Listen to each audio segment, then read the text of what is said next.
There are moments in life when, no matter what you do, you cannot escape the traces of the past. When my husband went on a business trip, I was left alone at home. But this loneliness was not just the silence of the house. The silence inside me was much deeper and suffocating. It all started with an innocent friendship, but that one step I unknowingly took soon turned into my biggest regret. Now, I will tell you the unforgettable story of this cautionary tale. I could never imagine that it would be this hard to stay without my husband for the work of his. The emptiness began to seep into all things within the house, and the moment he finally walked out through the door, something began building up inside my head, and it was superficial on the first day, but deeper inside by days. Yes, I had dealt with this kind of loneliness before, briefly, but this time, it was different. He wasn't going to be gone for a little while. He would be gone in weeks, and it felt like a dark cloud had fallen upon me. During the first days, I acted just like everything was okay. I did little things that could divert my attention. I watched TV, tried to read books, and cleaned the kitchen more than I needed to. Rocco was always following me everywhere. Wherever I went, he silently watched me. I was secretly grateful to him. Without Rocco, perhaps this loneliness would have been unbearable. But still, the magnitude of the loneliness required more than a dog's loyalty. One morning, while preparing my coffee in the kitchen, memories of having breakfast with my husband flooded my mind. His laughter, the way he used to talk, that funny expression that came onto his face when he forgot something. My eyes involuntarily welled up with tears. I noticed Rocco silently watching me from the kitchen door. His head was cocked, looking as if he were trying to understand me. I bent down and patted his head. "What am I going to do, Rocco?" I said, smiling faintly. But even then, a void inside me was there. As the days went by, the silence in the house grew heavier. The silence didn't just fill my ears, it filled my heart as well. Even when the TV was on, I could feel that silence. It was as if something inside me had broken. I noticed one day that Rocco's constant following me, the feeling of his eyes on me, only reminded me more of my loneliness. One evening, when I returned home from work, I felt completely exhausted. I had been surrounded by people all day, yet I still felt lonely. People often don't realize, but loneliness is not just a physical thing. It's a spiritual emptiness. That evening, Rocco acted closer to me than usual. As I sat on the couch, he came right up to me, laid his head on my lap, and took a deep breath. In that moment, I realized that Rocco wasn't just a dog to me, but also a friend, a support. But even that wasn't enough. The emptiness inside me was so vast that even Rocco's loyal presence couldn't fill it. One night in bed, I saw Rocco standing in the bedroom doorway. He looked at me several times. At that moment, I felt strangely quiet and uncomfortable. His eyes were on me, as if he wanted to say something. Those eyes comforted me, but at the same time they put some pressure on me. At that point, I realized that my loneliness was not just because of my husband's absence. It was an opportunity to face the fears and regrets I had held inside for years. When I woke up in the morning, my eyes naturally sought out Rocco. As usual, he stood in front of the door. I had a wonderful sense of peace inside me, but that peace did not last. All day I felt violent inside. One part of me thought I could handle this loneliness, and another part of me felt completely lost. Walking with Rocco, I noticed how distant and meaningless the outside world seemed. People were laughing in the street, and children were playing. But I felt like I wasn't part of that world. It felt like I was being pushed away by a stranger in the back of his garden. I gripped Rocco's leash tightly and breathed heavily. "I'm fine," I told myself, but even those rumors sounded false. Since my husband left, time seemed to slow down somehow. The days stretched and the night never seemed to end. As soon as I woke up in the morning, I felt like something was missing. Even the breakfast table felt useless without my husband. Even though Rocco was always by my side, his silence reverberated throughout the house, echoed by my husband's absence. But worst of all, that silence was beginning to bring out the darkest corners in me. It all started one night when I was flipping through old photos. A picture from the day my husband and I first moved in together came into my hands. The light of hope in our eyes, the love we shared, it was all evident. But in that moment, something happened. The memories hidden behind the photo pulled me back harshly.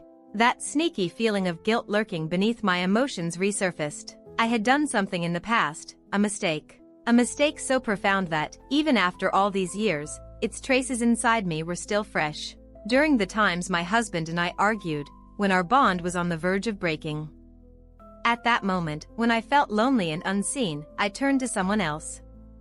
It wasn't a relationship, but it was still a form of infidelity. I had betrayed him in a way he never knew. I had buried this truth for years.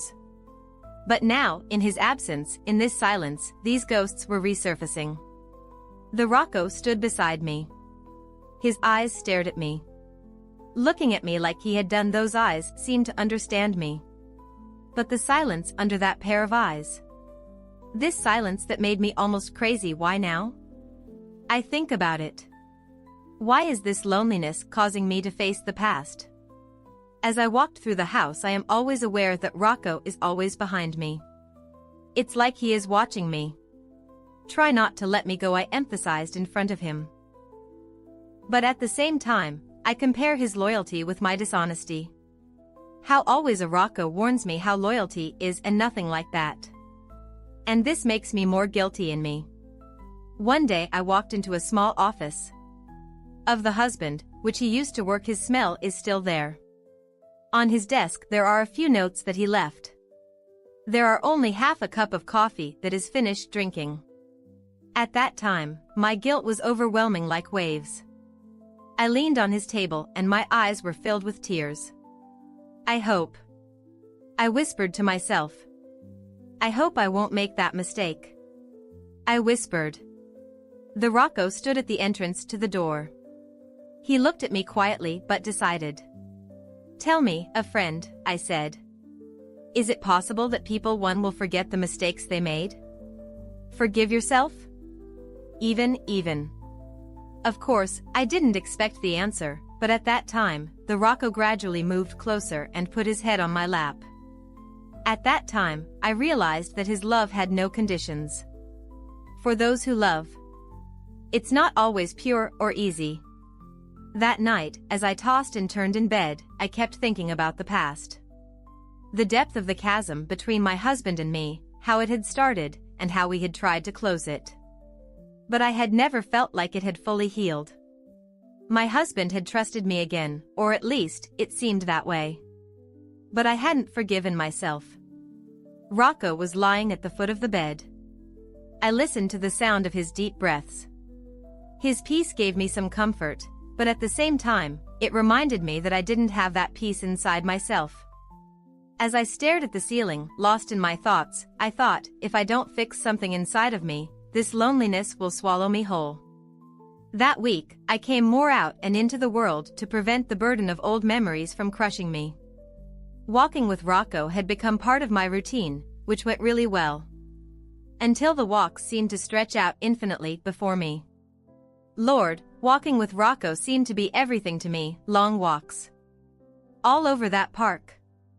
All until I stared into Rocco's eyes, his innocent face so full of life, so full of canine energy, and then his sweet, beautiful wisdom. The world was mere fun and games.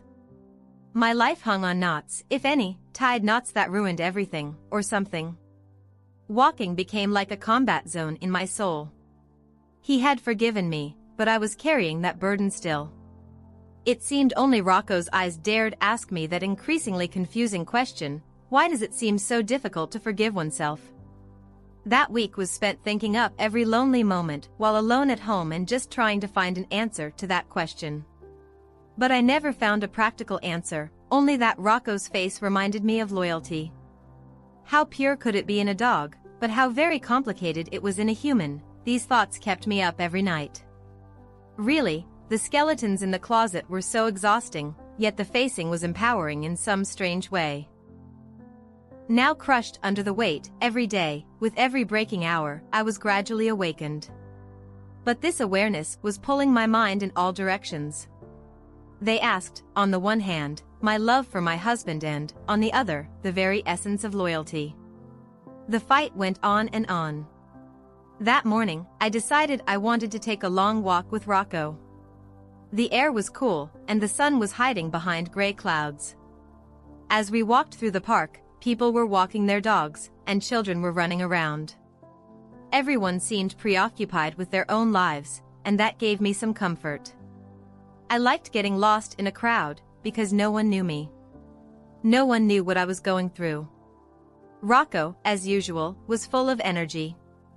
His head was lowered, sniffing everything around him. His cheerful demeanor made me smile, but that smile didn't stay on my face for long. A voice echoed in my head, "Are you really happy?" I asked myself that question over and over, but I couldn't come up with an honest answer. There I found an old bench in a corner of the park. Rocco sat beside me. He was sitting there watching me as if he was saying, "Come on, tell me how you feel." Always was the solace of silence. I put my arms around him and bowed my head a bit. There are times I do not even know what I am supposed to do. And, of course, I was not expecting an answer, but talking to him made the world seem that much more tolerable. While on my way back, I began to see the solution. After gathering great courage, I decided to share my secret with my husband. Yet such a decision filled me with horror. For years I had been harboring this truth like a hungover bum. No good, caradam prophet human. Yet in spite of that, as long as I kept this bit of truth to myself, I would never be free. Rocco was an energy, bringing a little peace as I got back into the house, yet, the heaviness inside me was not lifting. I dashed into the kitchen and started to fix myself a cup of coffee. As I stirred in the coffee and sweetener, the most beautifully cherished memories took a temporary screen in front of my mind, when we had first met, our wedding, our moving into our new home. And then came the dark period. It crawled between us and the horrid mistake I made. I was almost feeling sick at just the thought of it. At that moment, the phone rang. It was my husband. I quickly picked up the phone, and hearing his warm voice instantly shifted something inside me. "How are you?" he asked. "I'm fine," I replied, but he noticed the unease in my voice. "Is something wrong? You sound a little off." I didn't know how to answer that question. The silence stretched on. "I just miss you," I said, brushing it off. He seemed to accept it and continued talking, but something inside me had broken. I wanted to tell him, but I couldn't find the courage. That night, I tossed and turned in bed. Rocco, as usual, was lying at the foot of the bed. I turned my head to look at him. "You know what I should do, don't you?" I whispered.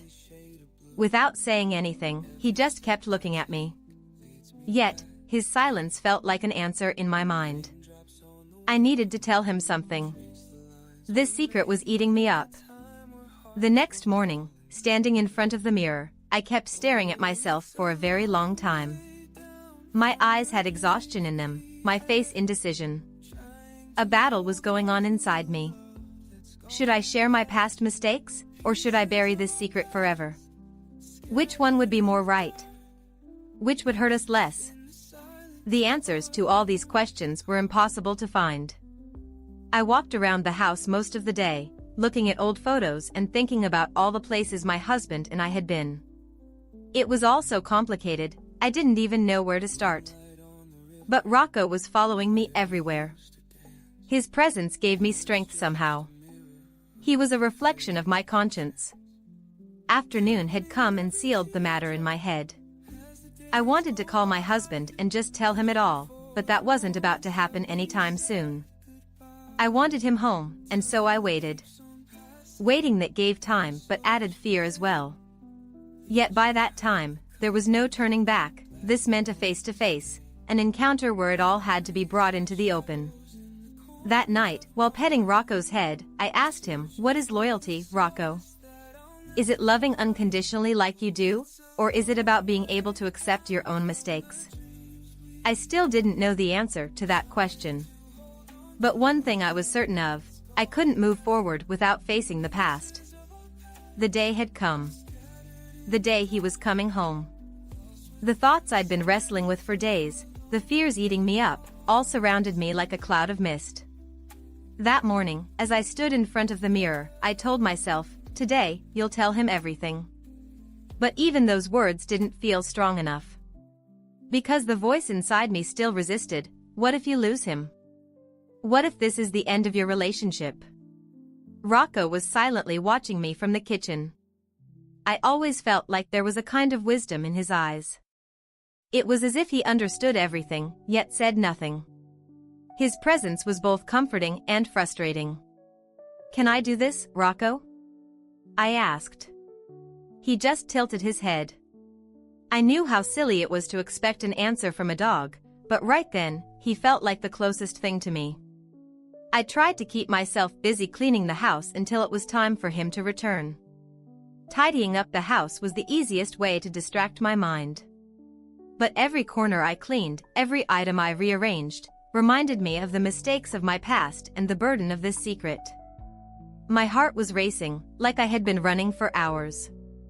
Every passing minute seemed to heighten the tension inside me. The time finally came. They heard the sound of keys being changed at the door. My heart was so fast it felt like it might burst. The bud immediately ran to the door, wagged his tail, waited for joy.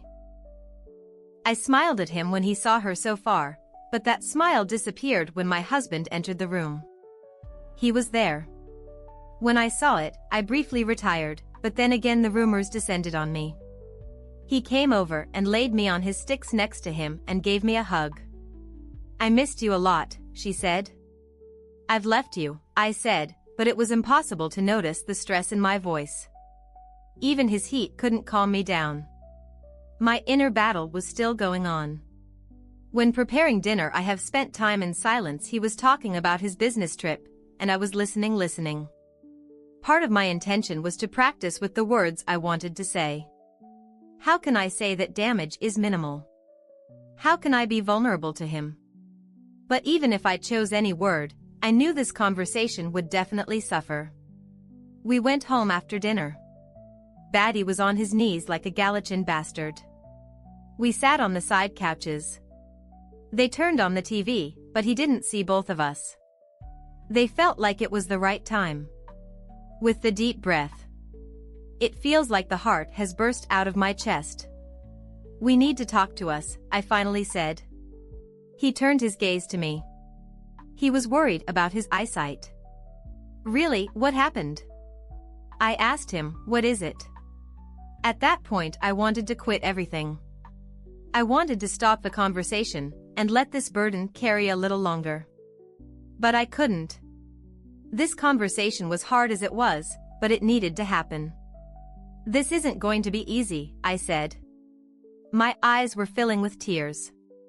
He took my hands. "What's wrong?" "You're scaring me," he said.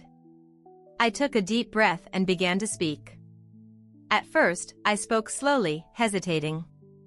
I told him about the mistake I had made, how I had drowned in loneliness during his long business trips, how I couldn't handle that loneliness. As the words tumbled out of my mouth, the expression in his eyes weighed heavier than anything else. First, shock, then disappointment, and finally, anger. "How could you do this to me?" he asked finally. In that moment, I felt like my world was collapsing. I couldn't look at him. My eyes were on the floor, my hands trembling. "I thought about not telling you anything," I said. "But I can't live with this weight anymore. I need to be honest with you." There was a long silence. A silence that felt like it lasted hours. He stood up and took a few steps. Then, he turned around and looked at me. "You've kept this secret for all these years. So why are you telling me now?" The question was so hard to answer.